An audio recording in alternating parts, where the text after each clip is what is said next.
How's it going, everyone? So this video is about what to do if she says she has a boyfriend. So like, you know, if you're doing a lot of approaches, then obviously there's going to be a lot of occurrences where, you know, either halfway through the interaction the girl says, sorry, I've got a boyfriend, or right at the end when you try and get her number, she's like, oh, I'm sorry, I can't, I've got a boyfriend. Or even straight away at the beginning, you know, like the first thing she says is, I'm sorry, I've got a boyfriend. To be completely honest with you, like 90% of the time when that happens, you know, it's a very strong indicator of disinterest on the girl's part, and it's not going to go anywhere, you know. You know, like you can like be like, oh yeah, I don't want to be your boyfriend, or like, you know, you can come up with like some way to deal with that objection, but usually it really doesn't go anywhere. It's not like usually she's not saying that because, you know, she's a bit like unsure of the situation. Usually she's saying that because she actually does have a boyfriend. The thing to remember is that like roughly about 50% of girls will actually have boyfriends, and that might actually be higher if in the case of the girl being hot. And I tend to find, like, you know, hot English girls, a lot of them, even more than, I would say more than 50%, in London especially, like hot English girls, more than 50% will have boyfriends. So yeah, that's just one thing to bear in mind. Yeah, some girls will just use that as an excuse. So like, let's say you're experiencing more than 50% of your interactions, like significantly more than 50% of your interactions, the girl saying, sorry, I've got a boyfriend, then yeah, maybe you might want to look at, you know, what you're doing, because that might mean she could potentially be lying in a few cases. But generally speaking, when a girl says that, it's generally true.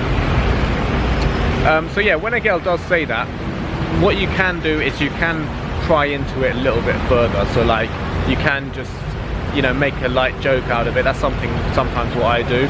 Or, you know, if the conversation has been mostly a bit flat, you know, she's giving you one word responses throughout the bulk of it, and then she comes out with, sorry, I've got a boyfriend, and I would just normally leave it at that point. She's already, you know, not really expressed much interest throughout the conversation. So by saying I've got a boyfriend at the end, it's like, you know, at that point it's just like, you know, you might as well leave it at that point. But yeah, what I normally do, right, is if I get one objection, like I've got a boyfriend, then yeah, I normally have like a rule of like 2 strikes and you're out kind of a thing. So like, first time she comes up with an objection, I'll, you know, explore it a little bit, or I'll like make reference to it in some way, make a joke out of it, and then if she still says, sorry, I've got a boyfriend, then definitely leave it at that point. So like, she said it twice now, that's it, that's a solid no then. And you have to be okay with that. You have to obviously understand it is a numbers game. A lot of girls are not going to be interested, whatever reason, or they are going to have boyfriends. So you just got to be okay with that and accept that. One thing I've been saying recently, actually, when she says she got a boyfriend, is, would you like me to replace him?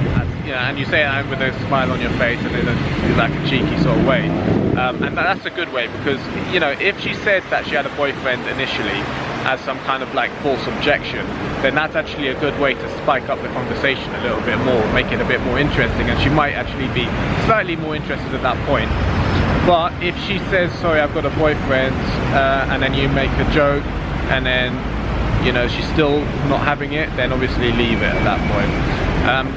You know, what you don't ideally want to do is like, you know, get a hard no, sorry, I've got a boyfriend, and then you come up with some shit like, oh, I don't want to be your boyfriend, blah blah blah blah blah, and then she feels like pressured into giving her number, and then she ends up just flaking, or just doesn't need anyway, because that's just wasting everyone's time, which is pointless. I personally hate it when you get a flaky number like that, so I don't even bother to go for those ones normally. But yeah, hope that helps a little bit. Leave me some suggestions of any other topics you want me to talk about. If there's anything else related to pick-up, day game, anything like that, or social anxiety stuff, just any topic you want me to talk about, shed some information on, please leave me some suggestions in the comments below. Thanks a lot. Cheers. Cheers for watching. If you'd be interested in one-to-one coaching with me, where we'll go out in public and work on you approaching girls, or more generally with your social confidence, please visit my website ed-game.com.